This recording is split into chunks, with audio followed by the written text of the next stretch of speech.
Assalamualaikum. Assalamualaikum student. Physics for class 9 Sin textbook board chapter number 2 measurement. आज की जो part है वो है पार्ट 4. स्टूडेंट फिजिक्स को अगर कंप्लीट समझना है तो आपको इस चैनल को जरूर सब्सक्राइब करना है. आज का जो हमारा टॉपिक है वो है मीटर. आज का टॉपिक है हमारा metre. Define metre and write its multiples and submultiples. तो सबसे पहले हम इसकी डेफिनेशन पढ़ते हैं. The meter is the length of the path traveled by light in vacuum during the time of 1 upon 299,729,458 of a second. Student इस definition का मतलब ये है कि एक मीटर वो फासला है,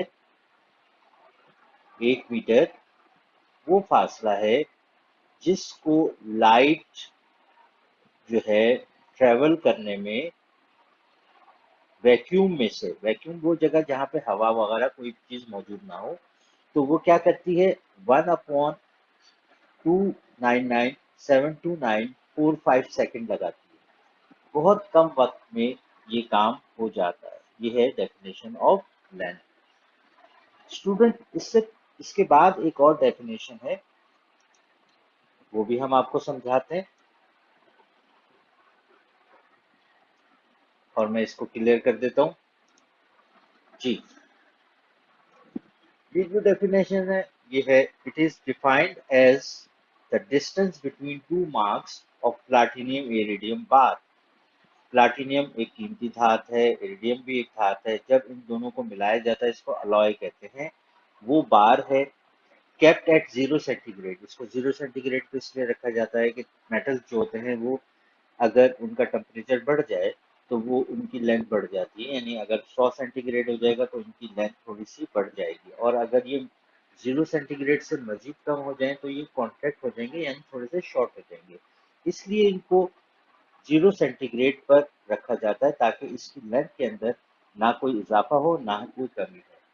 इन the International Bureau of Weight and Measure IBWF near Paris, ये एक इदारा है जहाँ पे ये इदारे में ये रॉड रखी हुई है 1 मीटर की. स्टूडेंट हुआ ये कि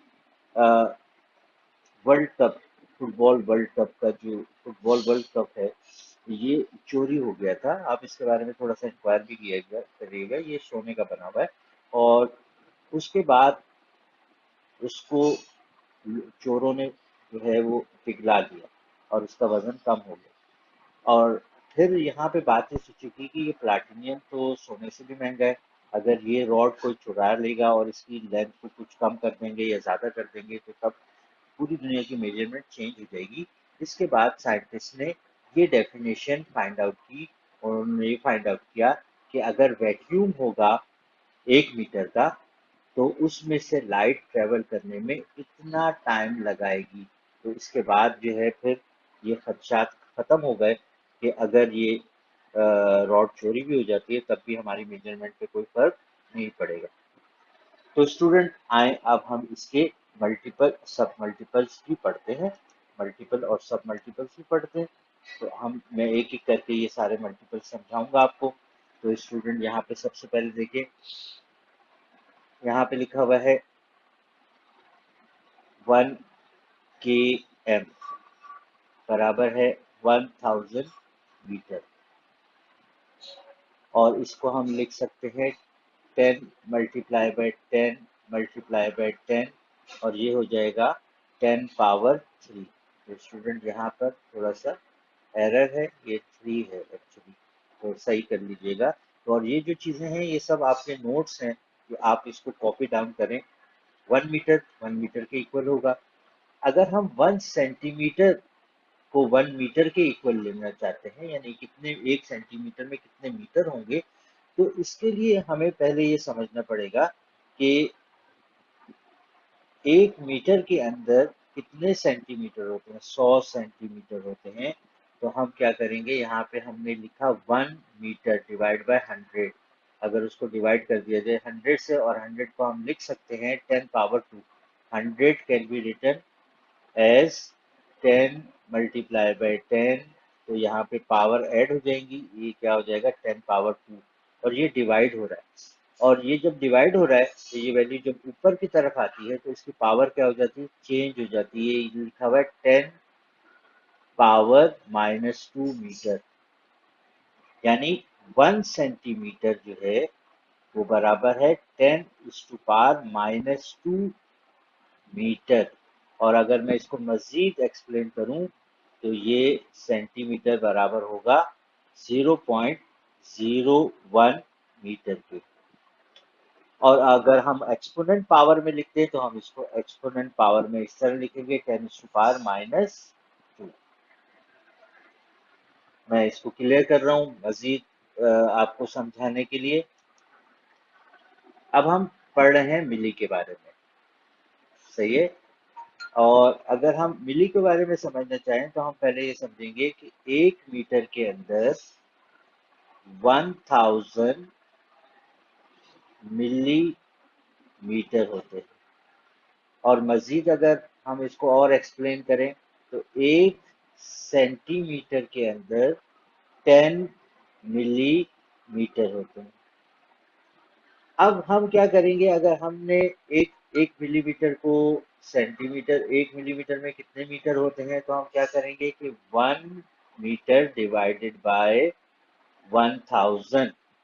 और 1000 को हम लिख सकते हैं 10⁻³ और ये वैल्यू जब ऊपर जाएगी पावर वाली वैल्यू तो ये चेंज हो जाएगी, ये हो जाएगी 10⁻³ मीटर। और हम कह सकते हैं कि 1 millimetre is equal to 10⁻³ metre.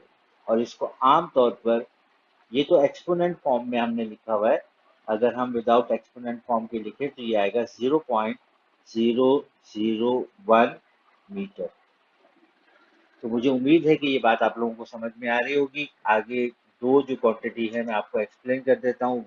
एक है माइक्रोमीटर, 1 माइक्रोमीटर, सही है। ये तो मैं पूरा लिख रहा हूँ। अब माइक्रोमीटर का जो सिंबल होता है वो ये होता है, ये देखिए मैंने यू बना रहा हूँ और इसके साथ ये लाइन मैंने बनाई है, ये वाली लाइन जो है ये माइक्रो का सिंबल है और मैंने मीटर बना दिया। अब ये 1 माइक्रोमीटर कितने मिलीमीटर के बराबर होगा, ये बराबर होता है 10⁻⁶ मीटर के बराबर होता है। और अगर मैं इसको विदाउट एक्सपोनेंट फॉर्म में लिखूं तो ये 1 माइक्रोमीटर इजिकल टू होगा 0.0000001 मीटर के। तो आप देखें कि 1 मीटर में कितने, यानी 1 मीटर, यानी माइक्रोमीटर जो है वो छोटा है और मिलीमीटर मीटर जो है वो बड़ा है। इसी तरह से हमारे पास है 1 नैनोमीटर, वो बराबर होगा 10⁻⁹मीटर के। ये सब डिस्टेंस है। और ये जो इसके इसकी ये जो यहाँ पे लिखा हुआ है किलो, यहाँ पे लिखा हुआ है सेंटी, यहाँ पे लिखा हुआ है मिली, यहाँ पे लिखा हुआ है माइक्रो, ये लिखा हुआ है नैनो, ये प्रीफिक्सेस हैं। और इनकी वैल्यू जो है वो किसके बराबर है, जैसे किलो, किलो की वैल्यू क्या है 10⁻³ इसी तरह सेंटी की पावर कितनी है 10⁻⁻3। तो मजीद जो हम इसमें पढ़ेंगे तो आपको और वजाहत करेंगे। आज के लिए अल्लाह हाफिज। अभी हम अपनी जो रिकॉर्डिंग है स्टॉप कर रहे हैं।